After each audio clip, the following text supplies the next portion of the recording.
Conservation District offices for having me here on this hopefully informative Zoom session. And I'm here to discuss what hopefully will be some pertinent information for your farmers. Let me introduce myself. Eric Stevens. I am a food inspector in the Region 5 office located in Altoona for the Pennsylvania Department of Agriculture. If you would like our office address, it is as follows. It is 3001, that's 3001 Fairway Drive, and that is in Altoona, Pennsylvania. Zip code is 16602. I will also pass along our website, which would be where you farmers would download the respective applications needed for licensing. It is agriculture.pa.gov.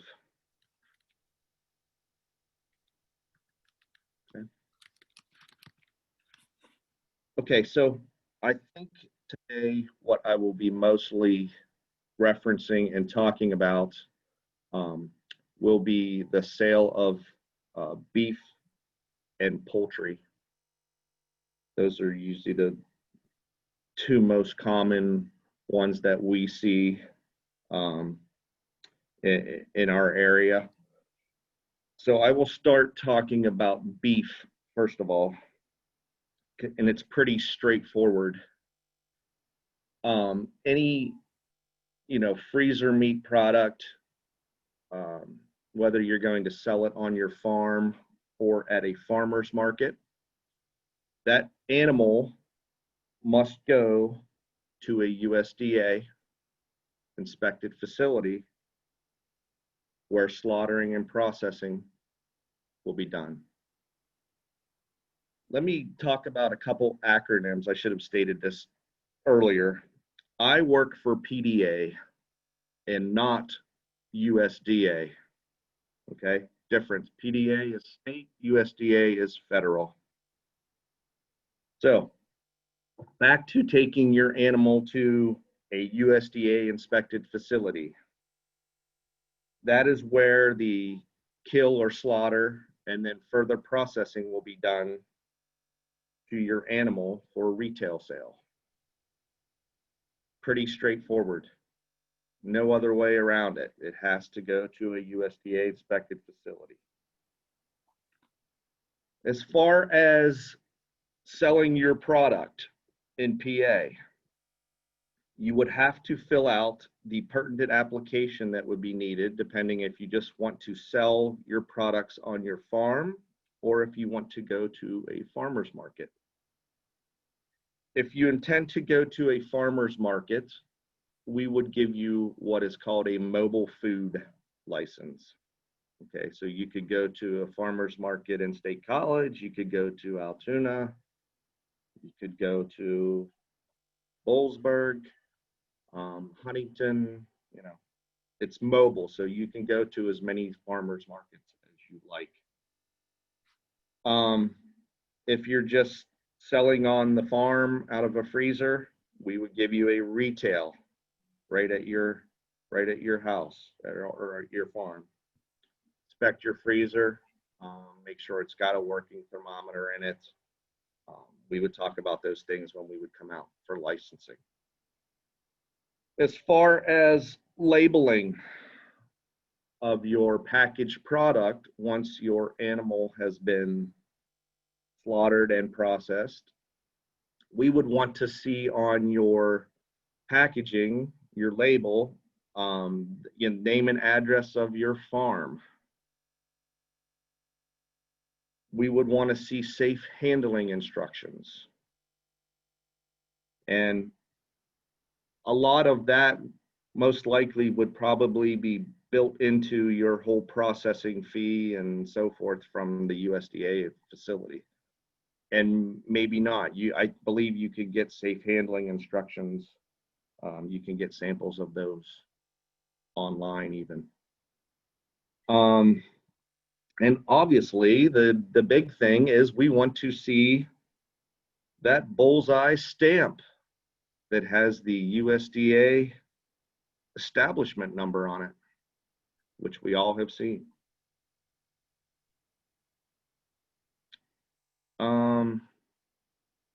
Yeah, so that's pretty much safe handling, name and address. I've seen facilities that sell their freezer meat. They'll put the cut of meat that it is, whether it's a porterhouse or a Delmonico or so forth. You can do that. So I think that is pretty much it. I'm not sure if anyone out there has any specific questions. I will pause here for a moment. I don't see any questions yet.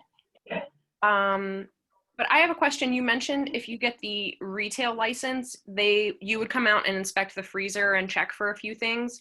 What are the inspections for the mobile food license? The mobile, we would come to your farm initially, okay, for that first inspection, that licensing inspection. Mm-hmm. And obviously we're going to have the information because the farmer would need to fill out that there is a farmer's market or a mobile plan review application. So that is the first step, is the whole application process. So that would be received at our office. Usually what we do, we go down through and review that application. If we have any questions, we would contact the owner, the farmer immediately, say, hey, this looks good. When can we come out? We will come to your farm, do an inspection report. We would want that freezer to be turned on and functioning. And then we would talk to them about the whole mobile aspect of, most farmers would just use an igloo cooler, so to speak, and whether they're going to use dry ice or regular ice or ice packs, whatever process they're going to use, they're going to need to have a working ambient air thermometer in that cooler in case if we come to the farmer's market, we can inspect them there also. But we would want to see these things on site. So okay. The whole, what gets the ball rolling obviously is the whole application first. So, and that can be obtained obviously on our website, theagriculture.pa.gov. So for either one, the mobile, we have issued mobile ones at farmers markets before. We may show up at a farmers market and the farmer never applied to us, and lo and behold, we're parading around the market and we come to John Doe, who is selling freezer beef, and he's got USDA inspected product there. We can issue that license there as well. Oh, that's great to know. We have another question. What type of freezer is needed for on-farm sales? It can be an upright freezer. It does not have to be a commercial freezer if that's what the question is. It can be a home style freezer. So you can go to Lowe's and buy a small freezer chest, or they come in all sizes. So if the question is commercial, it does not have to be commercial. You need to keep it cleaned and sanitized. Something else I will hit on, which our Bureau is heading towards, and I am not in total agreement with it, but I can't really do anything about it because there were amendments this year made to our food code regarding the sale of prepackaged food items at farmers markets. And what it deals with, the amendments were, in years past, say I was selling freezer meat at a farmer's market, I would need to have something there like hand sanitizer or moist towelettes, something to clean my hands. Well, there was an amendment made just this year that they're doing away with the whole concept of having moist towelettes, but they want to have hand washing there at farmers markets. So that is the struggle. The main thing is, I think what they're gearing it towards is having actual portable hand wash sinks and not so much a hand wash station. I know our office, we just want to see if we're totally gearing it towards hand washing, at least having temporary means, which would be something like an igloo cooler with a flip open spout, or a coffee pot that you could plug in that has a flip open spout, that will allow gravity to flow water and you wash your hands properly with soap and paper towels, and not so much having to have pressurized under, water under pressure. So If there's a restroom at the park where the farmer's market is held, would that suffice? a restroom, Yeah, like if the place where the farmer's market is has a restroom on site. I would probably accept that, yes.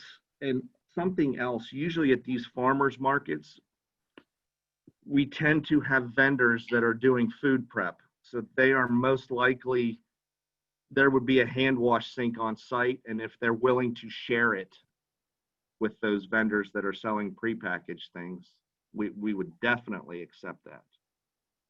Great. Couple other questions coming in. What is the cost of the license? Okay, good question. The initial cost for the retail is $103 even. And then a renewal each year after that, it goes down to $82.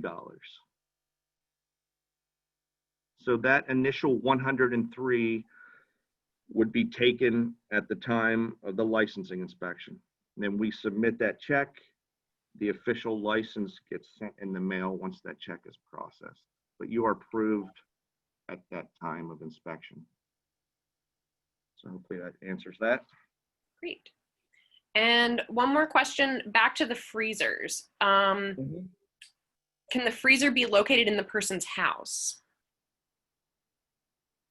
So if you're doing the on-farm inspection and it doesn't have a special freezer. I have seen freezers located inside individuals' homes, yes. I've seen them like on a, screened-in porch area. I would not have issues inside of, because everything is going to be prepackaged inside someone's house. I've seen them inside of barns, obviously at farms, inside of a storage shed, inside of a home, like in a screened-in area. Just I don't know, you're not going to have the risk of contamination really from, obviously we get into dealing with pets. We do license home kitchens. I'm not sure if you folks are aware of that in PA, to do certain food items. And obviously pets are not allowed in those homes when we issue licenses, but that's a whole other topic. So, but yeah, as far as the freezers, they can be inside the home. Great.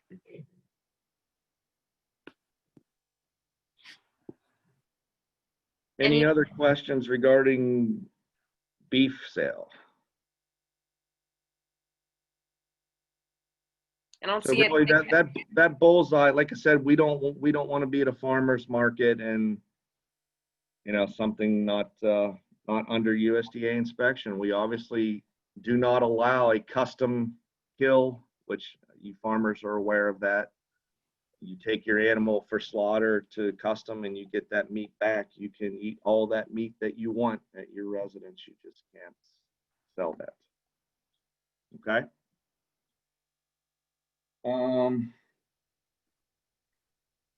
All those questions that the folks had were great, and those would be right on your application. Amounts when you're filling out that paperwork. So people can just add a thermometer to their freezer? Yeah, you can just get an ambient air thermometer. Yeah, have it there. Definitely take it. I do have some farmers that sell their meat products fresh at farmers markets and the products not frozen. Okay. Okay. So in the middle of July, especially this past July, very, very hot month, it's 90 degrees. You want to make sure you're keeping your meat products properly refrigerated. And so the on-farm sales, you Yes. are, to confirm, you are allowed to have a pet if you get the retail license. It just comes into a factor if you're doing prepared food. Yes, we're not even talking about the prepared food. I just wanted to hit on that's where pets become, Okay. involved and not allowed. So for all the prepackaged meat Yes. sale, no problem with Yeah, it. everything's going to be stored in that freezer. So, yep. Does having a retail license change someone's tax status? I do not have the answer to that. That would be a question for Department of Revenue, I believe. Okay. Yeah, I do not have the answer to that. I'm not an expert by all means. You guys may all think. If I was an expert, I probably wouldn't be talking to you right now. So These are great questions and great answers. they are great questions. Yeah. Anything else along the lines of beef?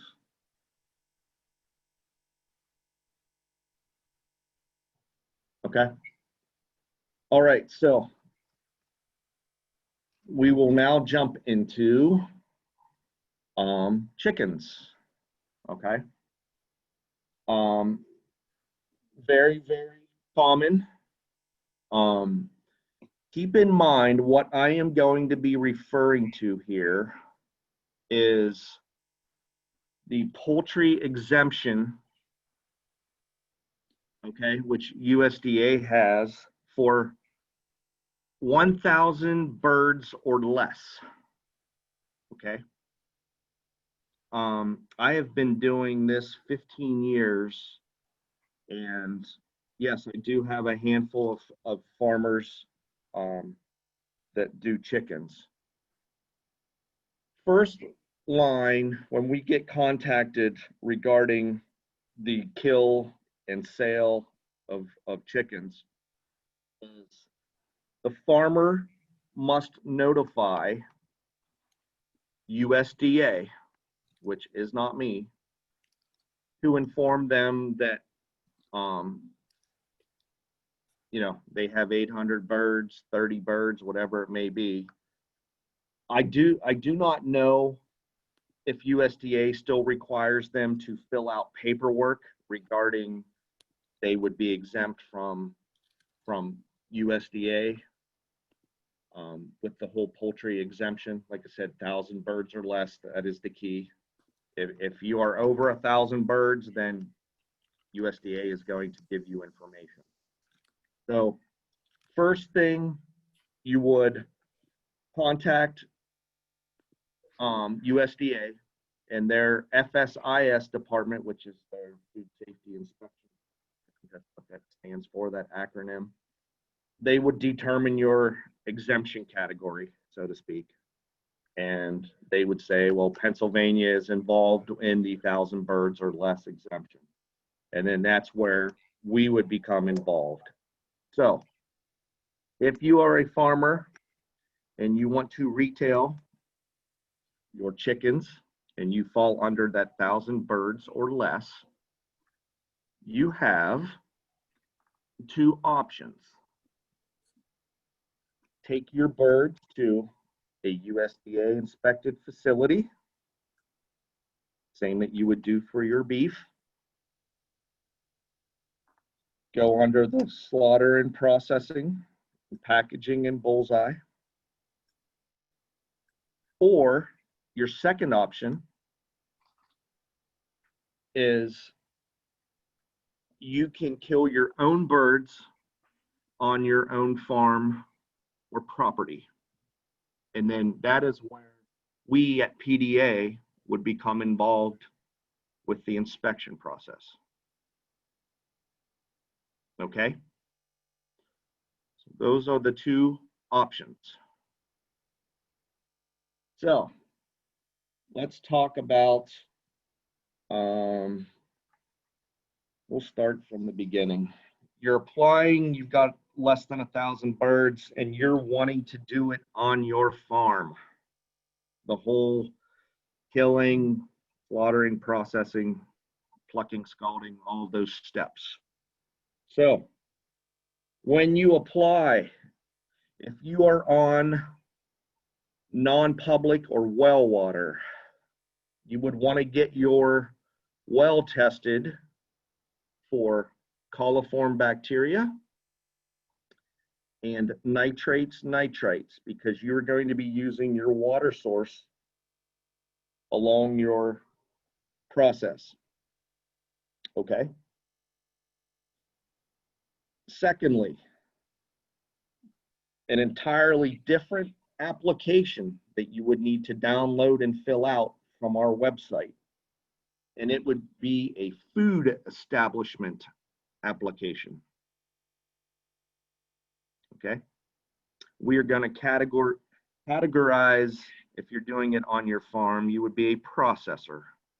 So you're growing those birds, you're going to kill and slaughter, then you're going to pluck and scald, and then you're going to cut up and package for final sale. Okay, I'll take a little break there.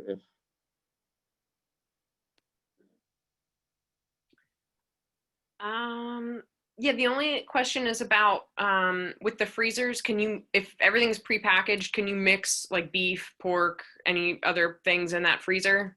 Yeah, I wouldn't have an issue with that. I would not. I would keep your business things separate from personal things. Okay. So yeah, but if you do, if you've got beef and chicken in there, not an issue. It's all prepackaged. Great. Okay. All right. So back to the birds.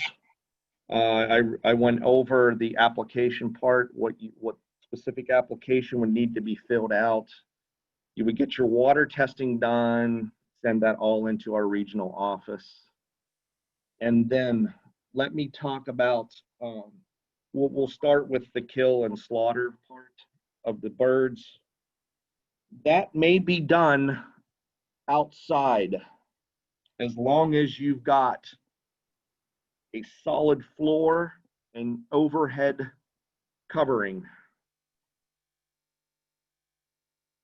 Okay.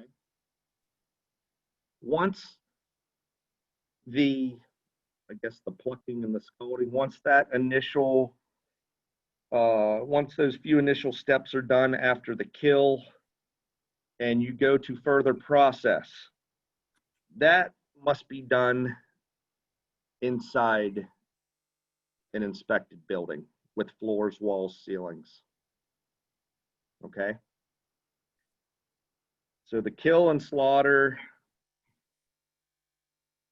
those things, tumbler, plucker, that can be done outside, but then the process must be moved inside for the further processing. Okay. There, and obviously inside that building is where you would have your patented hand wash sink as well. And obviously hot and cold running water. You're probably want to have some warewashing sinks as well for knives and any other utensils and things that are used in your process. Someone will probably ask this question. The whole killing and slaughtering of the birds outside, I would want to see something such as temporary hand washing out there.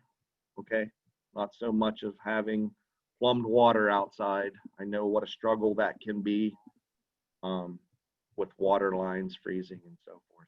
So I would want to see at least temporary means. Again, an igloo cooler with a flip open spout with your water and soap and paper towels. And then once the process is moved indoors, there you would have the obviously water under pressure with your sink. Okay. You would need obviously, I would say inside for equipment cleaning, your warewashing sinks. Most of the cases, a 3-bowl, so where you can wash, rinse, sanitize.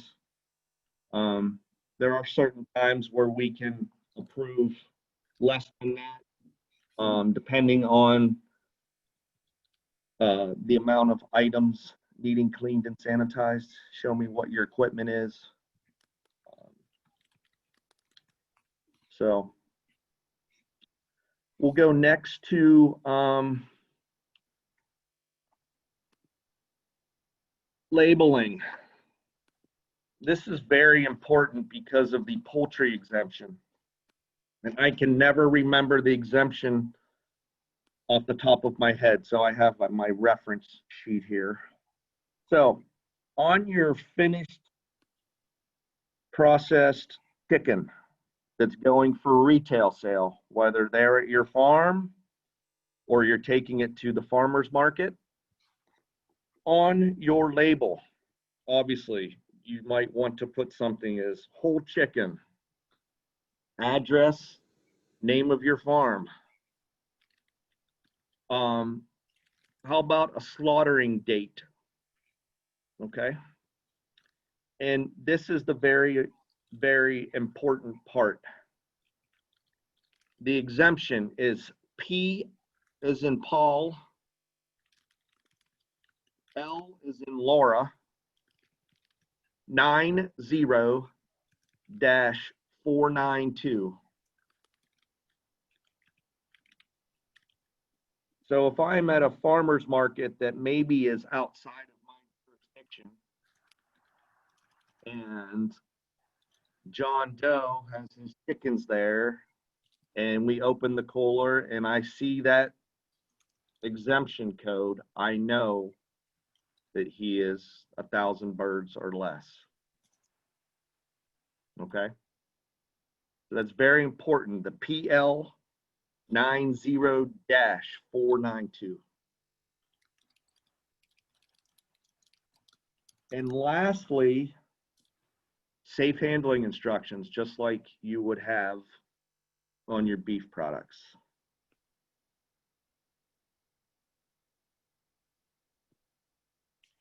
We've got a question. Sure. When you're talking about the further processing that has to be done Okay. indoors, does that refer to parting out birds or evisceration? Is inspection needed if not parting out birds? I would say that has to be done inside the evisceration. I'm looking in here to see if it actually talks specifically.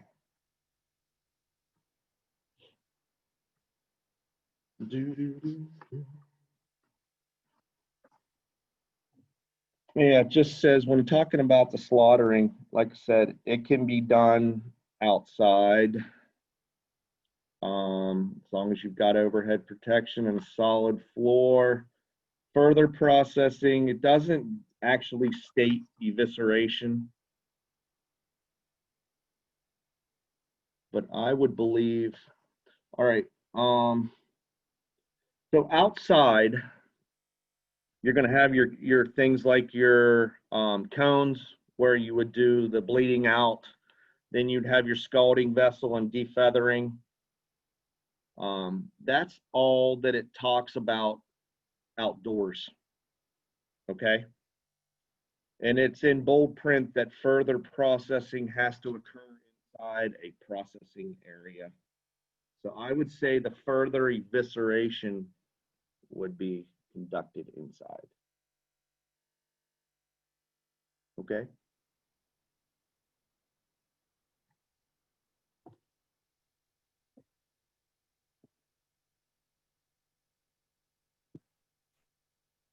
Okay.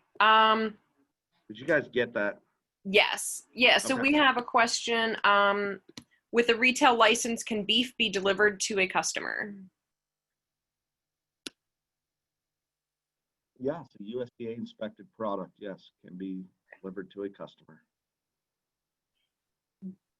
Can you do chicken processing in your own kitchen, or do you need to have a separate processing location? Good question. You would need a separate processing location. You cannot do it in your home kitchen.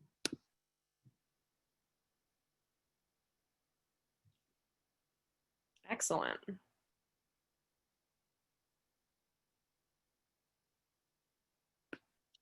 I do have a farm, if I may talk about it. It has a retail license with us and also has a food establishment registration, which is the registration needed to process chickens. They do other retail items such as soups and other temperature controlled foods. And so when they go to do their chickens, they've got to do it at a time where they're not processing other items such as soups and sandwiches, you know. And then once their chickens, they do it at a separate time, obviously, with common sense. And then they do a thorough cleaning and sanitation of that area so that they're ready to do their non-chicken related items, you know, at a different time. Do the processing locations have to have specific requirements like stainless steel benches? What is there, okay, this question, what's the alternative to stainless steel? What would they want to use? This would all be something when they fill out the application that they would talk about. Do we want to see stainless steel? Absolutely, yes. But there are other, you know, aluminized surfaces, so to speak, that could be used. I don't think I see any butcher shops anymore with the old wooden tables. So if that's the question, we want to see something that is a smooth, cleanable surface. Okay. Great.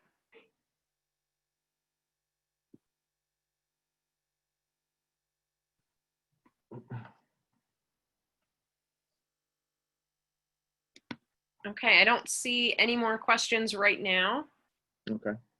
Yeah, just keep in mind with 1,000 birds or less, the most important thing is that poultry exemption on the label. Okay. Okay. So your two options for the poultry again are taking your birds to a USDA inspected facility or slaughtering them on your farm. Okay. Great.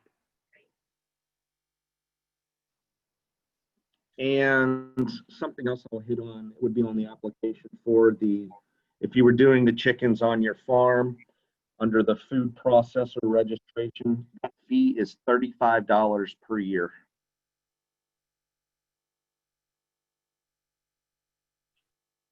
Great.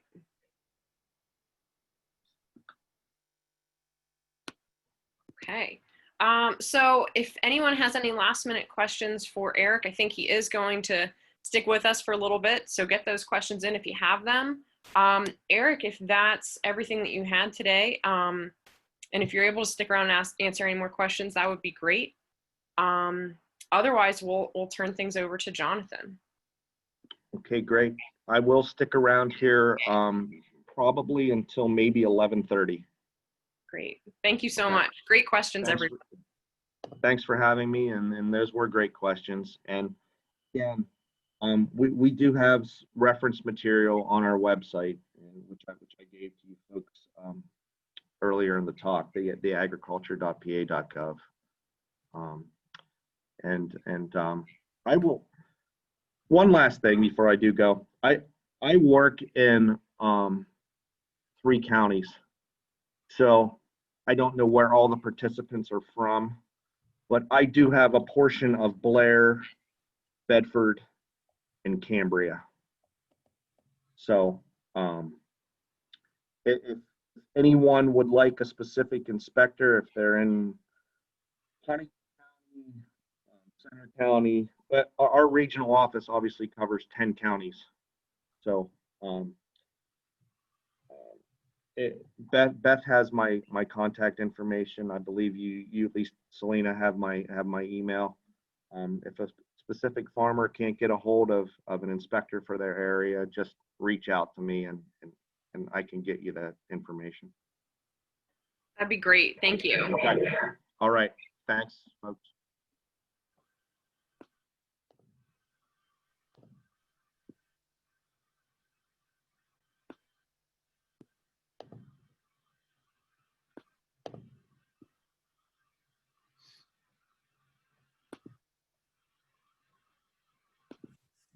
Okay, can everybody see the screen okay? Selena, can you see it?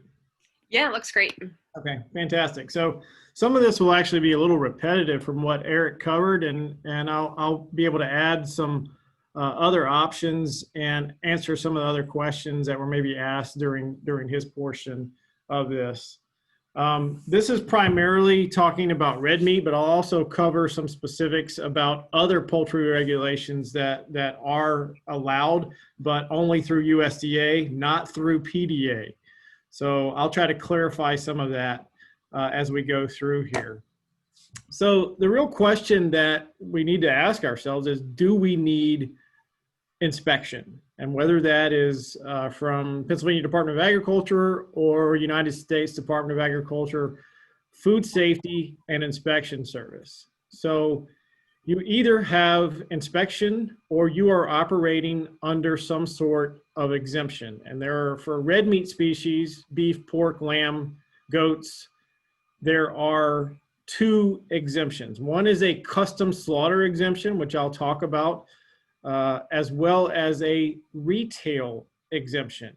And I'll cover that briefly. The retail exemption works very closely with some of the licensure that Eric discussed previously. So where does this all come from? Well, if we think back to antiquity, at the turn of the 20th century, there was a opinion editorial columnist named Upton Sinclair who wrote a book called The Jungle. And if you think about what was going on in the early 1900s, late 1800s, it was really a industrial revolution in our country.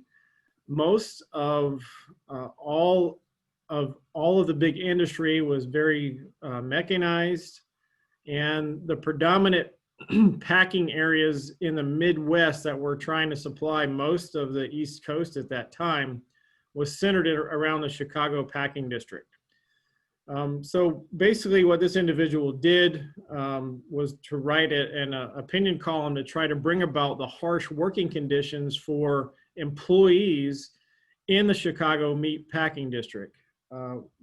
What he really ended up doing, in a quote that is from him, is I tried to hit them in their hearts, and I missed and hit their stomachs. What it really brought about was perhaps some insanitary conditions that were going on with the meat products that were either being shipped to the East Coast or all over the Midwest, or being further processed in the plant there. So it brought about the Federal Meat Inspection Act of 1906. And the entire purpose of the Federal Meat Inspection Act was really to make sure to prevent adulterated meat and meat food products from entering commerce or being sold to the public. Just like the tax code, most of the federal acts have a small portion of what the inspection or the act is, and then a long list of how to get around them, basically. And the part of the Federal Meat Inspection Act that covers exemptions, as I said, as far as red meat is concerned, there are only two. So really the custom slaughter exemption, if you own your own animals, whether it be cattle, sheep, pigs, or goats, or you are delivering, you sell your livestock to an individual or other individuals, you can deliver those livestock for sale. They do not have to go under inspection by USDA. Now, what can you do with that product? Technically, you can only use for household items only, or your guest. So by law, you cannot sell it. That product must be marked not for sale on the package. And technically, it may be a gray area of the law, but by law, you can't even give that product away. So it's only to be used inside your home. As part of that custom slaughter exemption, I get asked this quite a bit. If you are selling, say, a steer or a heifer, to multiple individuals, I would have very good records of bills of sale to show how money transferred hands. So certainly an animal can be cut into half. So you could sell one steer to two people, and they would be able to communicate then with a custom exempt processor of how they would like that half of beef or half of a hog processed for their own home use and their guests. An animal also typically would have quarters, so you could sell an animal to 4 individuals, and they would split the costs of not only the animal itself, but also all of the costs involved in transportation, processing, and that can all typically be handled through one individual, assuming you have good records of what each was done.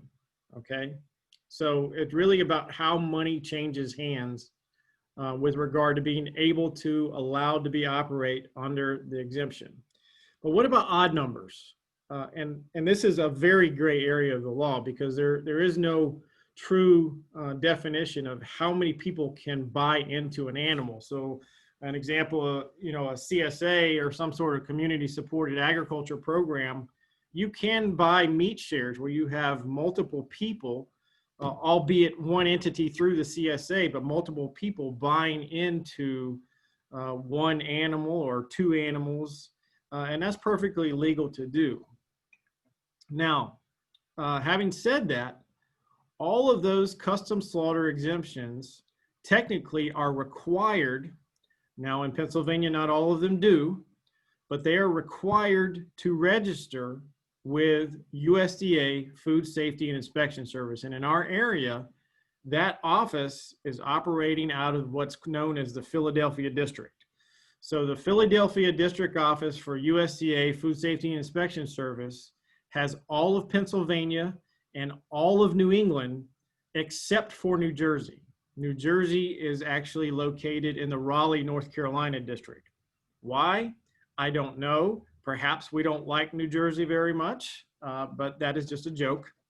New Jersey's right across the river from Philadelphia. Nonetheless, the way that those lines were drawn, New Jersey is not part of the Philadelphia district.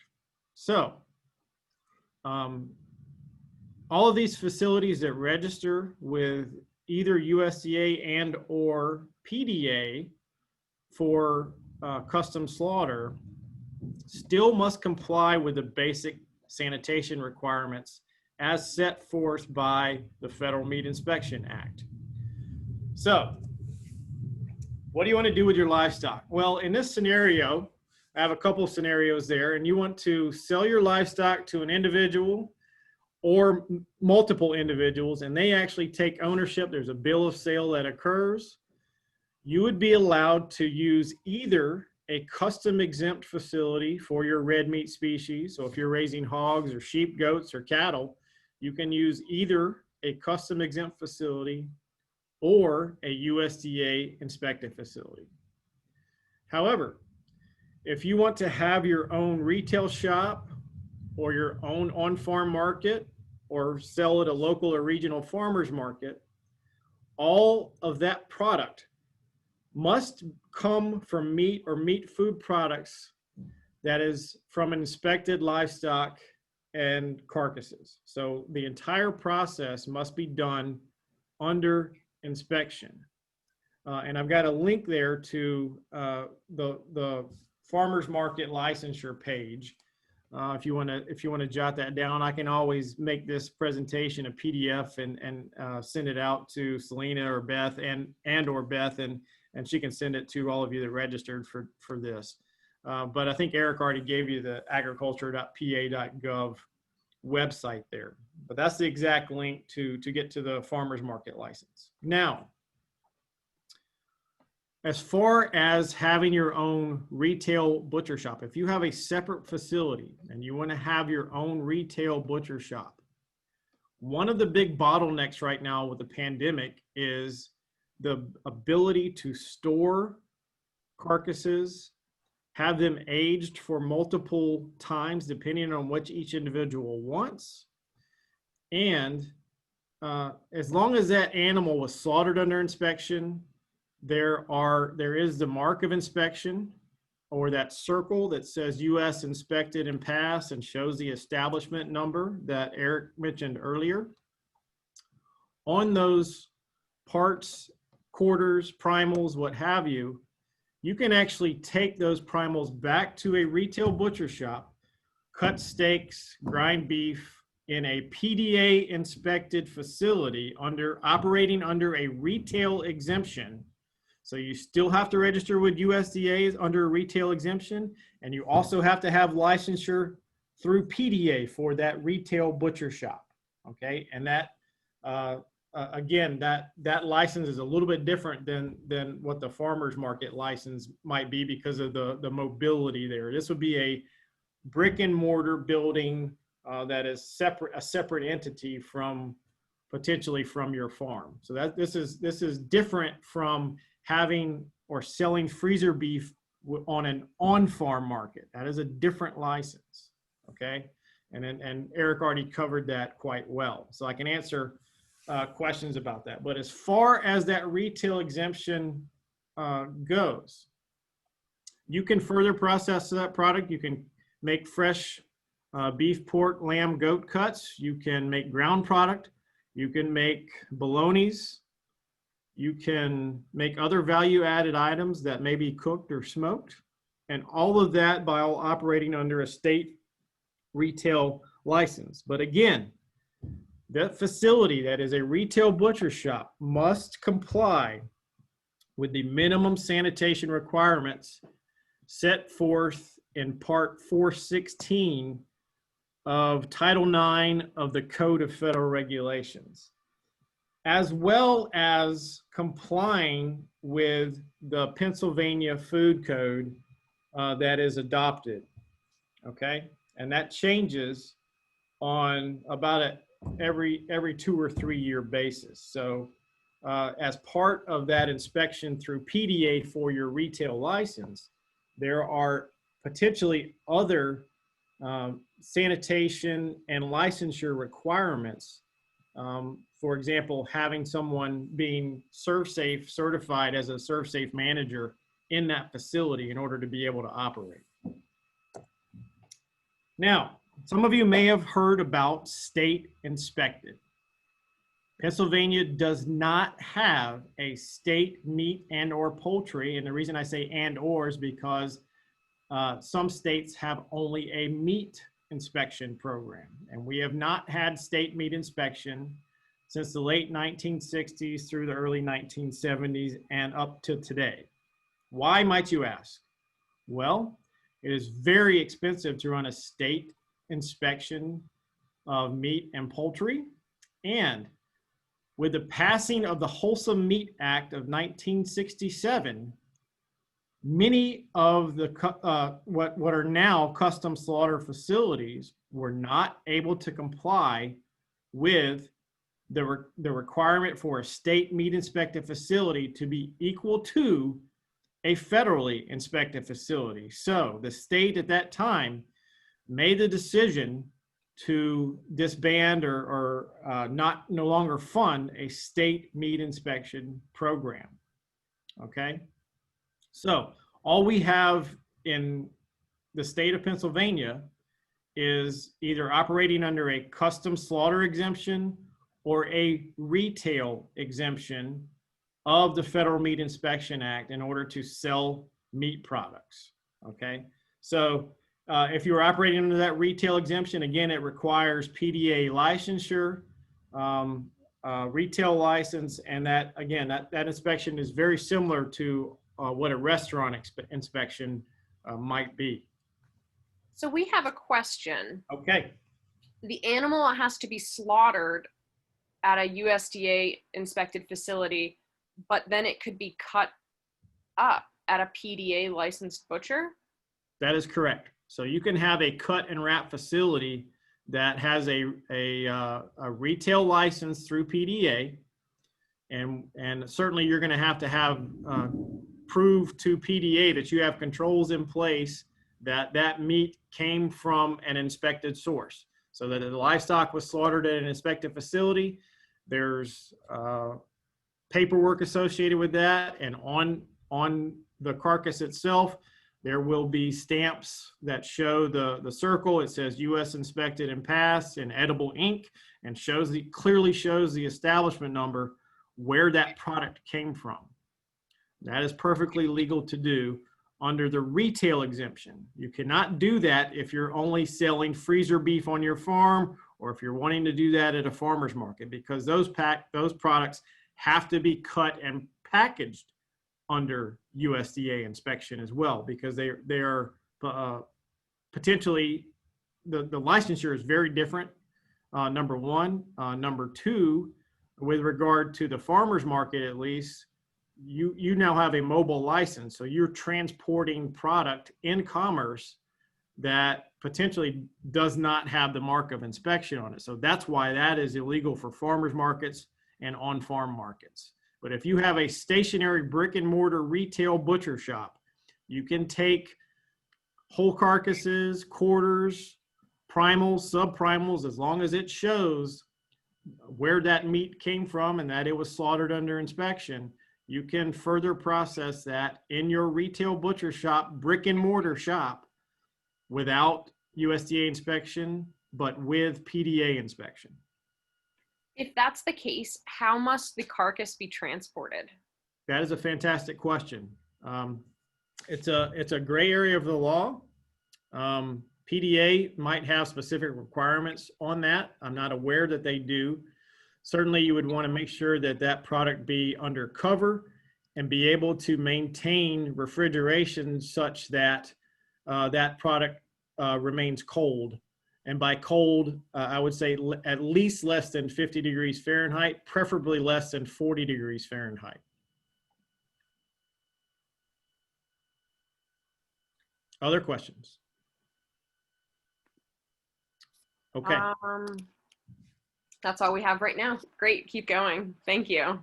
So this is a list that is updated regularly. There are currently 27 programs that are participating states. Ones that are even closely to related geographically to Pennsylvania would be West Virginia, Virginia, Ohio, Vermont, and Maine.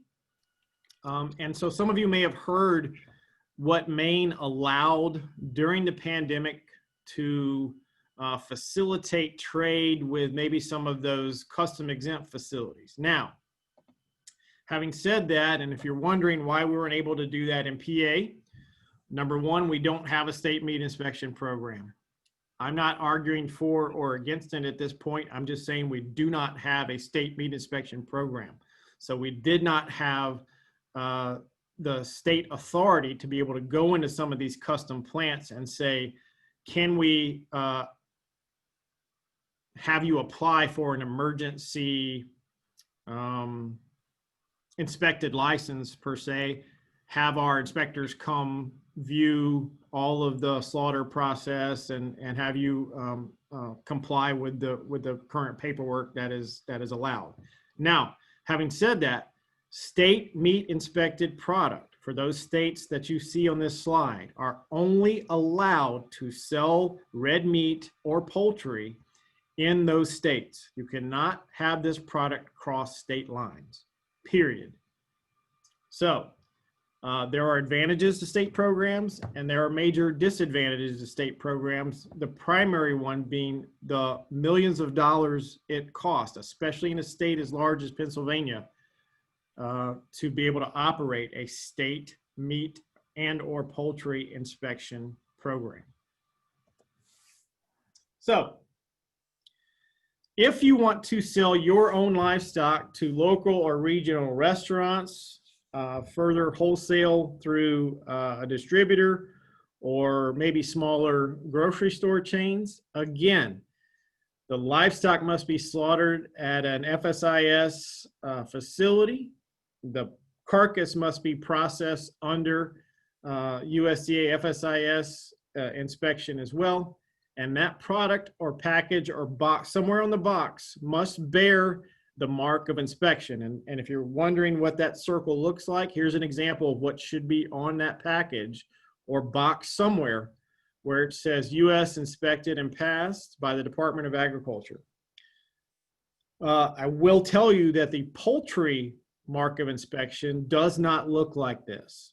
Okay, so that the poultry inspection legend from a USDA facility looks differently. It's still a circle, but the verbiage is a little bit different of what's located inside that circle. Now, the question that was asked earlier in the chat, there are two options for how do I find a USDA official establishment. You can go to this website. I have a link here on this slide.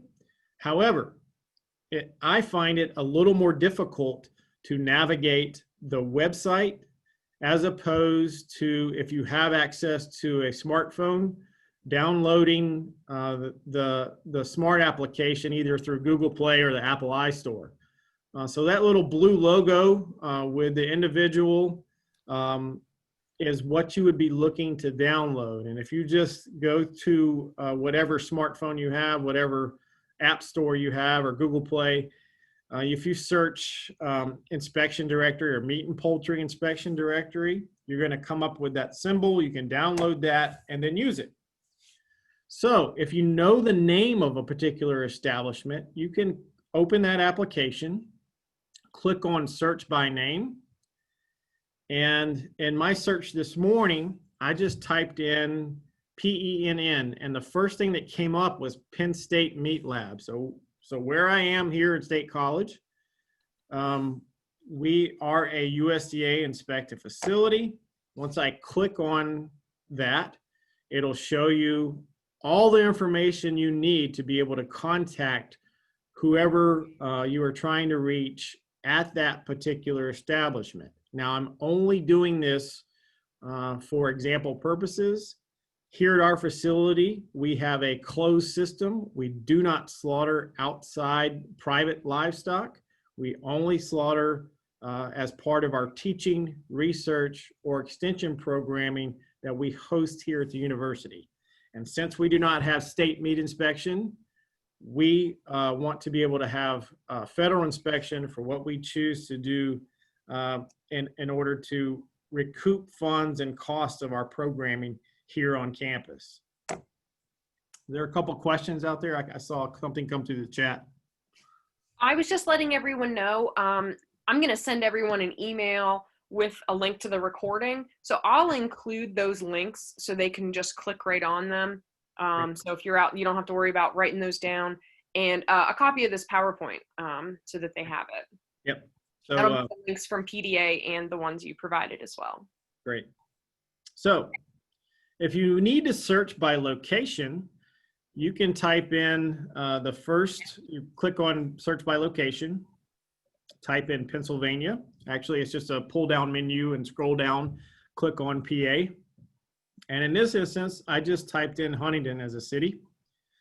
And the only USDA establishment in Huntington, PA is Brenneman's Meat Market. And you can see where they're located, all of their telephone number and contact information.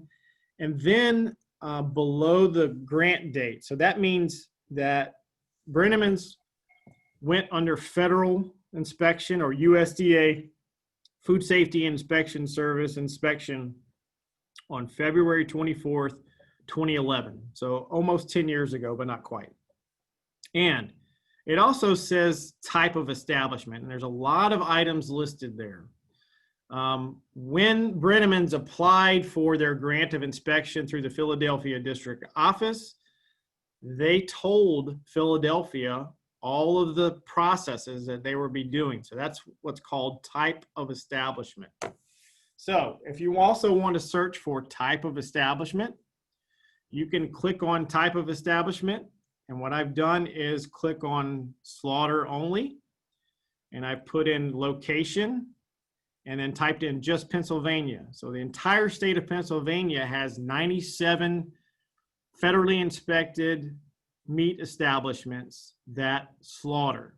Now, There are different types of slaughter that are listed there. Some are meat slaughter, which means they would be able to do any red meat species. Poultry slaughter is a different type of establishment add-on to their grant of inspection. So if they're going to do red meat and poultry in the same facility, under type of establishment, it would say meat slaughter and poultry slaughter as a separate entity. If you look on the far right picture, it says voluntary slaughter. Voluntary slaughter is for our exotic species. So in this instance, voluntary slaughter for poultry would be ducks and geese, because ducks and geese do not fall under, or it could be pigeon, it could be squab, quail, partridge. All of those are what we refer to as exotic species. They're not listed under the Poultry Products Inspection Act. So an example of that on the red meat side, if you wanted to do farm-raised elk or deer or bison, that would be a voluntary slaughter meat. So you need to know exactly what you're navigating for, but this is a fantastic tool. Now, this tool would be worthless if they did not update it on a regular basis. And this database is updated at least quarterly, if not monthly. So all of this information that you see today, I took today. So as of this morning, there were 97 establishments in the state of Pennsylvania that operate under some sort of slaughter, whether it be red meat slaughter, poultry slaughter, voluntary slaughter, or all of the above, or different combinations of those. Now, as we think about what the pulse of the pandemic, I certainly don't need to tell you that this is a sticking point with many producers. Don't think you're alone, because it's also problematic for many of the processors that I deal with on a regular basis. So after we had various media reports of plants shutting down all over the United States, I will say that it impacted the Midwest much harder than it did here in Pennsylvania. So certainly this just like the toilet paper shortage, if you will, we had freezer shortages now. We have longer lines and increased demand, especially on our small and medium-sized processors. And the backlog in order to schedule a slaughter date or harvest date went from anywhere between 6 to 12 months out to now being 12 to 18 months out. And these are maybe in severe cases, especially on your very small side. And this is regardless of whether that establishment is operating under the custom exemption or is federally inspected. And the reason for that is there's increased demand, people trying to get into these small processors, and again, not having the space. Slaughtering the animal is not the problem.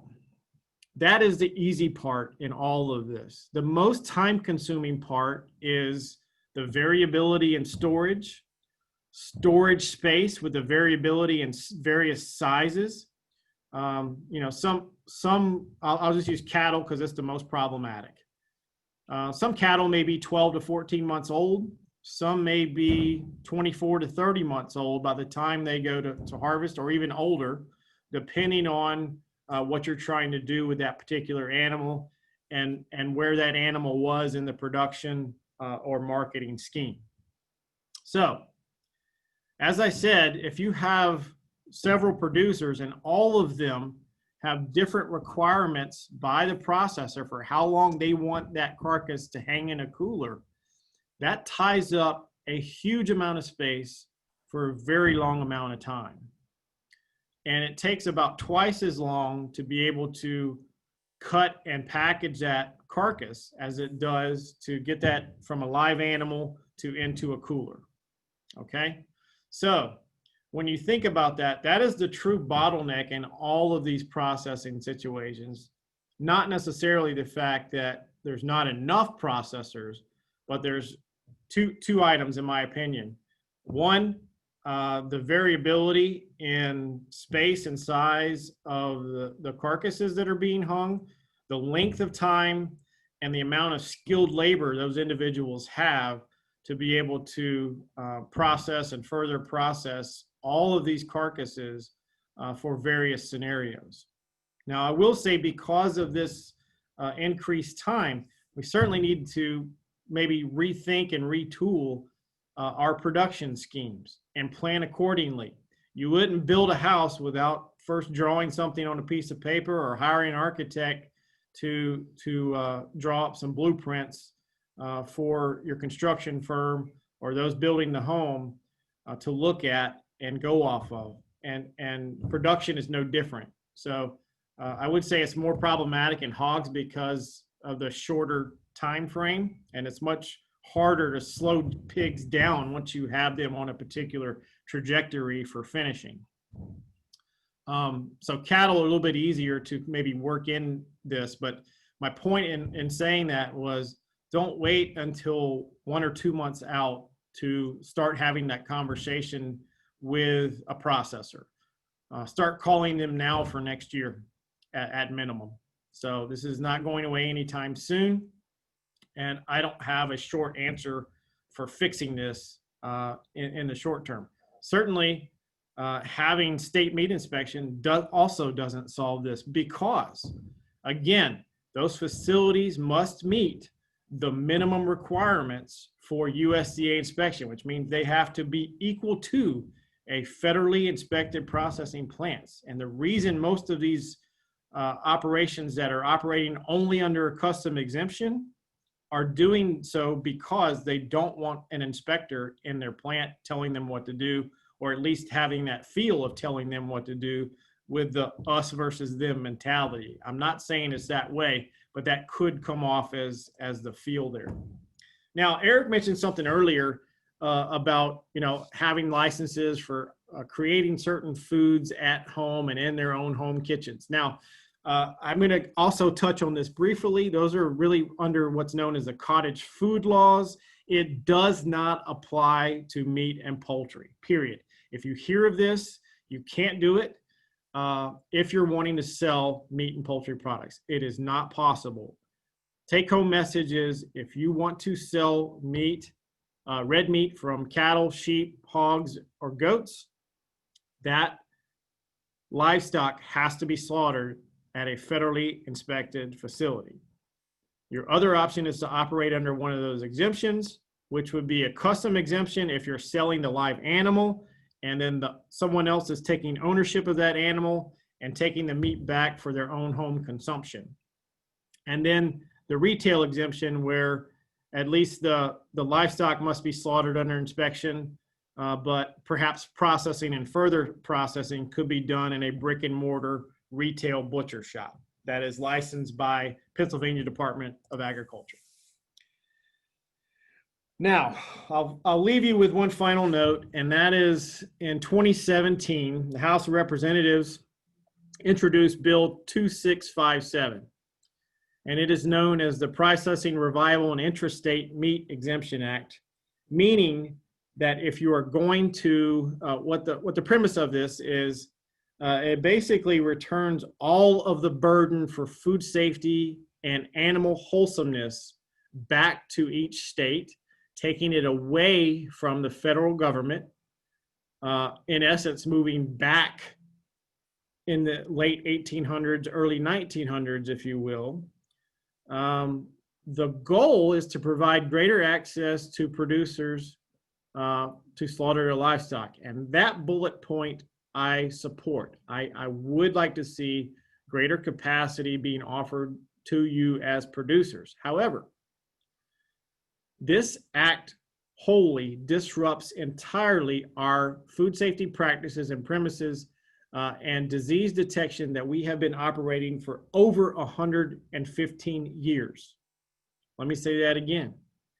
This bill would destroy all of the food safety practices and disease detection practices which protect you as a producer and a consumer of meat that we have been striving for over 115 years. So while I support the need for greater access to you as a producer, I don't think, in my opinion, that items like adding state inspection or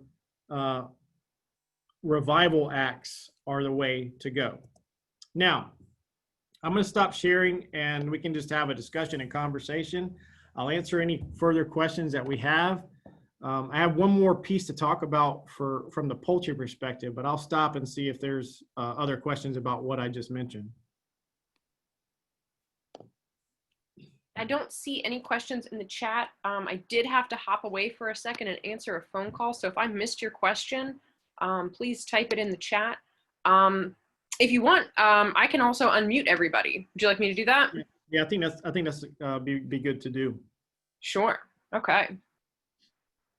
Yeah, so if you've got a question, feel free to speak up. This has been really great information. Thank you guys so much. It's a lot to figure out, and this has been very helpful.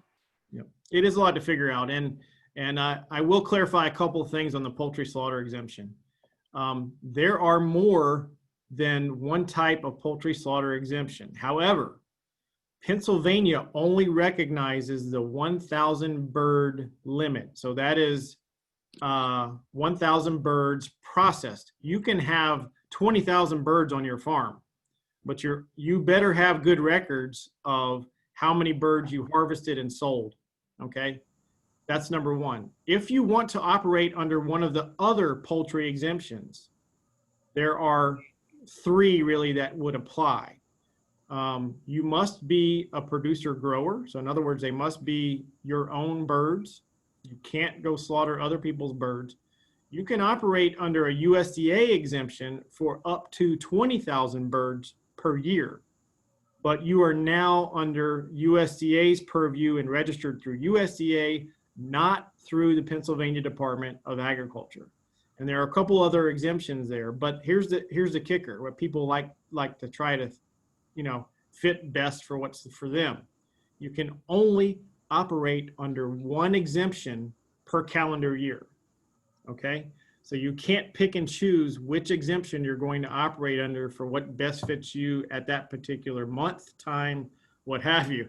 You have to choose and then either be inspected by PDA or USDA. Okay, so that is a common misconception.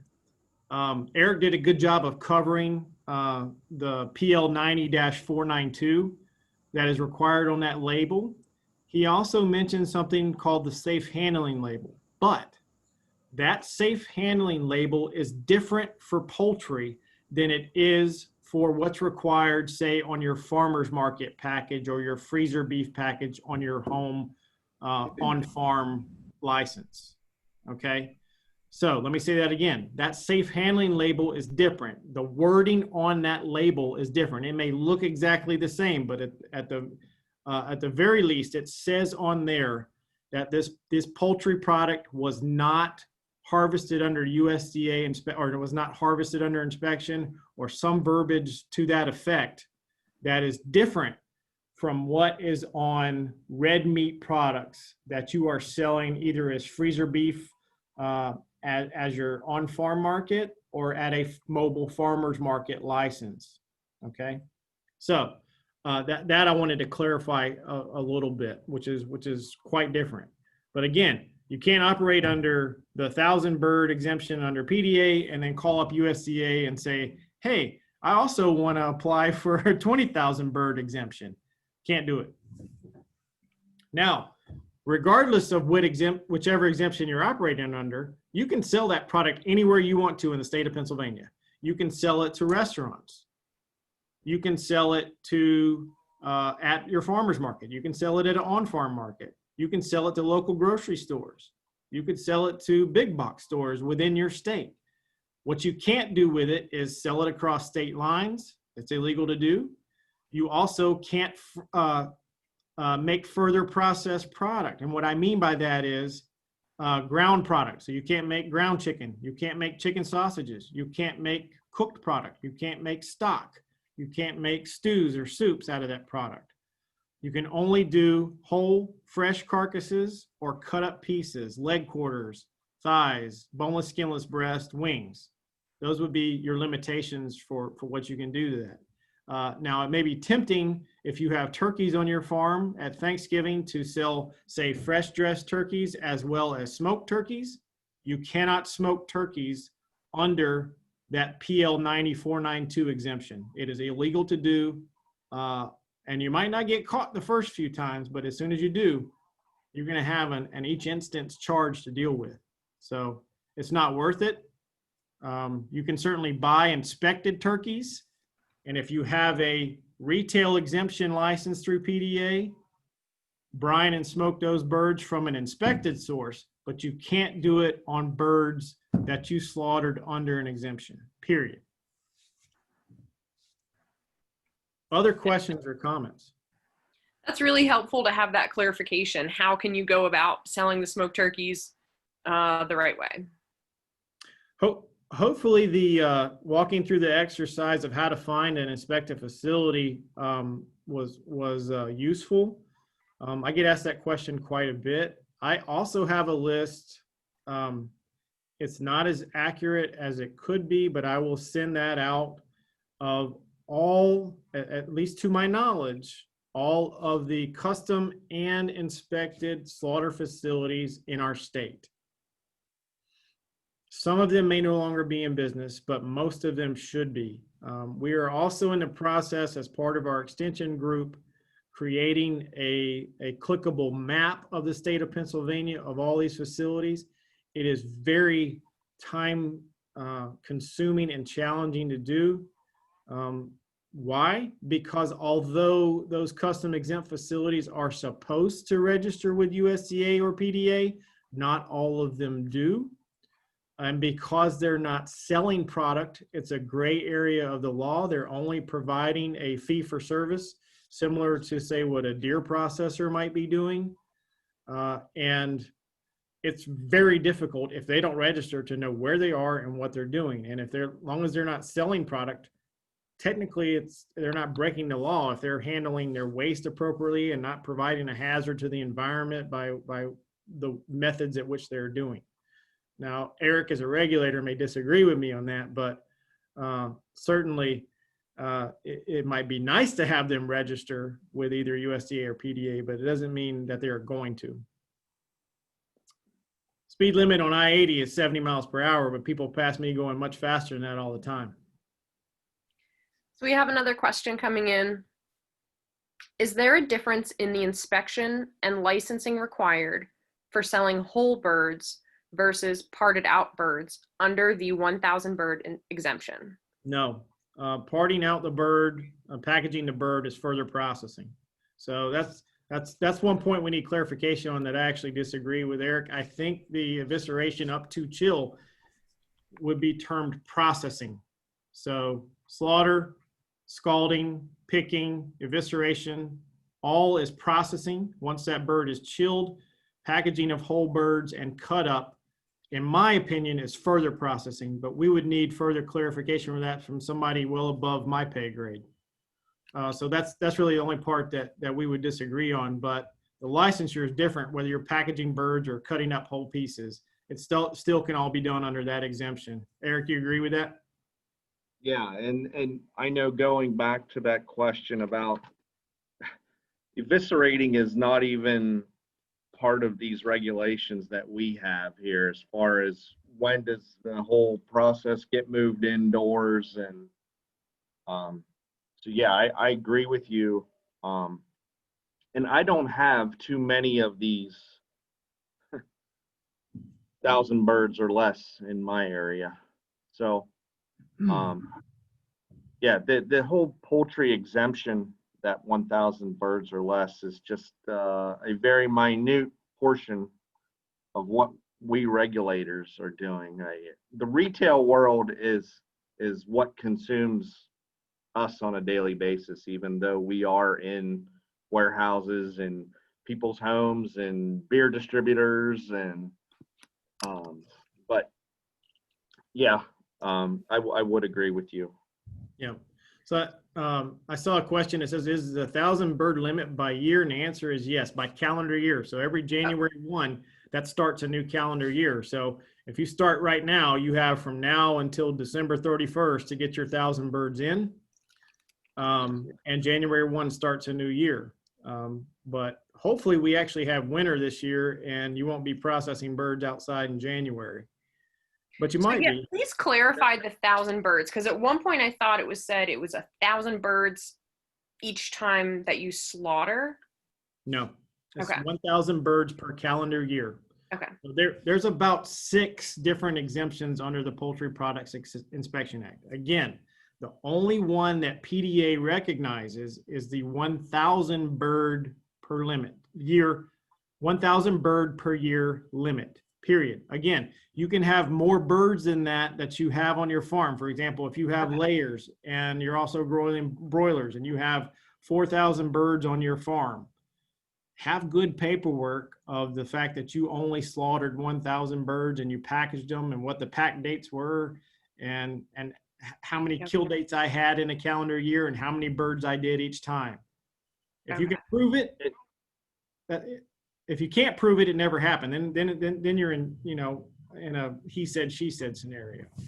And that is why it's also important, first off, for that farmer to contact the FSIS of USDA so that, they get categorized for that specific exemption. So, Excellent. yeah.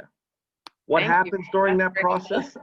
What happens during that process of them contacting? I have no idea what type of correspondence USDA tells them, other than yes, you will fall under here, and maybe they give them a proper set of instructions on here's what you can and cannot do. I do not know that because I'm not a USDA inspector, but that is the first step, that they still have to contact them. Just don't think I've got 30 birds, I don't need to call them.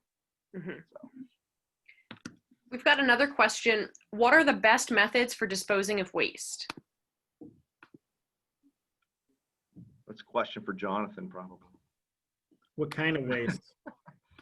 If it's solid waste and edible waste, the best method is to collect that product and either transport it to the landfill if your landfill will take it, hire a rendering company to come pick it up on even if it's during a seasonal basis. You can turn on and turn off that service with a rendering company. They'll come pick up everything you store. Make sure where you're slaughtering is not right next to a creek or a river or some water source would probably be a great idea, because you certainly don't want to visit from PDA and Department of Environmental Protection. Yes. So if you have septic on your property and you have the ability to have an appropriate grease separators, depending on how many birds you're doing is going to determine, or even if you're doing other species, is going to determine what type of disposable volume you're going to need for that particular separator. Composting is also another option. It is a fantastic option, and if you do it correctly, the downside to that is you need the space and carbon source in the form of shavings or something else like that to be able to make the windrow necessary to appropriately compost. Now, having said that, you also need to contact PDA or DEP.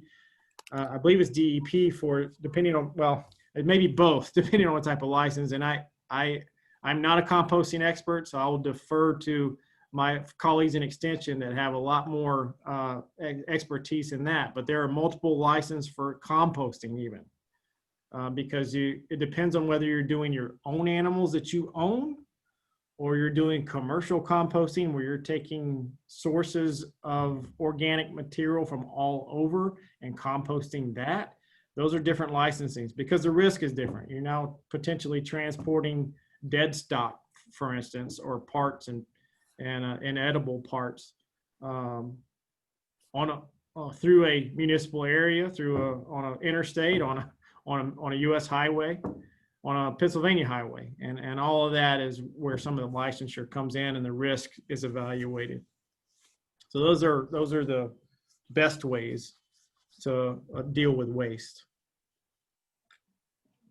Excellent, thank you. We have a couple more questions coming in.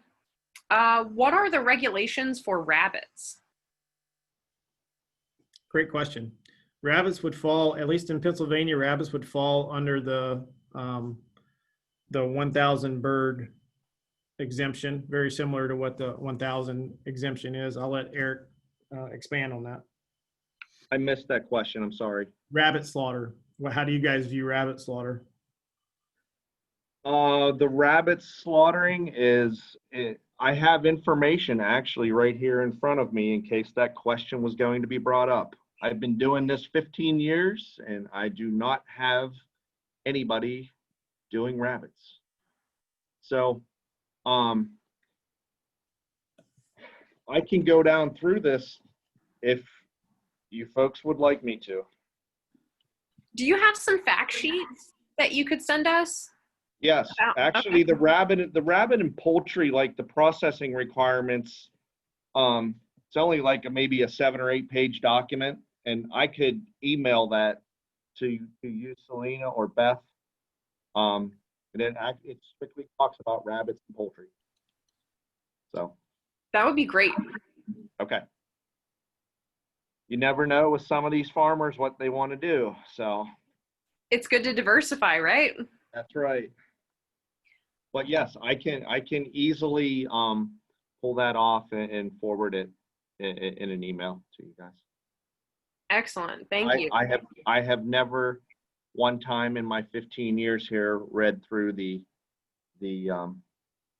requirements for rabbits. So lots of That'll reference be helpful. material we have. If they, we'll send that out, and if somebody has further questions, we'll just put them in touch with you, if that's okay. And before I got interrupted there, Jonathan was hitting on some of our other state organizations that the farmers may need. And just to pass this along, we share an office with DEP. So if farmers would have any questions there, I think the DEP folks would be more than willing to help. Excellent. So we have another question. One of the participants was looking at the FSIS website, saw that there are 361 processing USDA inspected facilities in Pennsylvania, but not seeing the one in Meadville that they were anticipating seeing somebody they were going to work with. That means they're not USDA inspected. Okay. So the question is the website complete? So either that or they are newly USDA inspected and it has not been updated yet. Like I said, it updates at least every quarter. Okay.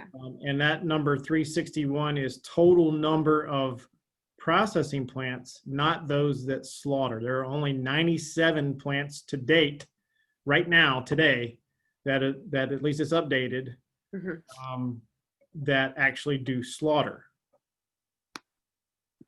Okay. Hey, I've got a little comment there. Jonathan, you're probably better seasoned for this than I am. I know that USDA FSIS website is not a website that is fun to navigate. So do you agree? I agree. It is horrible. But Yes. you're at the mercy of the federal government, and the lowest bidder got to build their website. So you get what you pay for. I understand.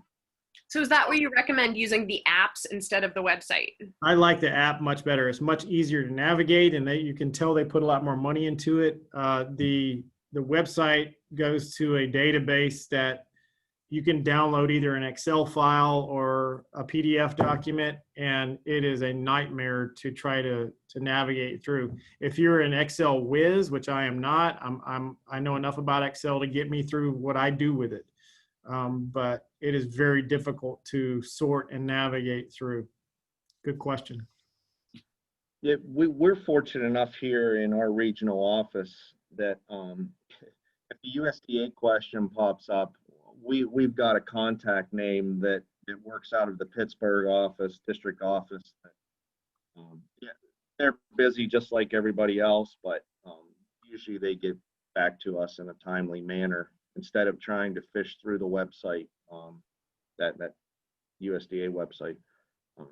So that sort of is helpful for us regulators, but we don't always get an answer timely, but they do get back to us. They are short-staffed as well.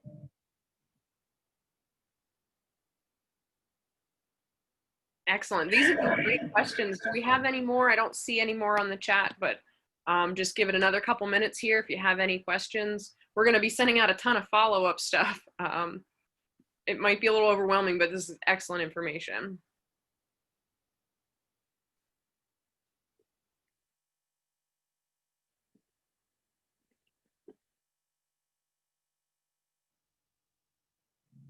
All right. Well, I don't see anything. Thank you to Jonathan and Eric, our speakers. This was really great. Thank you to everyone that participated and for asking great questions. Hope everybody has a nice weekend. Thanks, Eric. Thanks, Well, Jonathan. No Welcome. problem. Thanks for having me.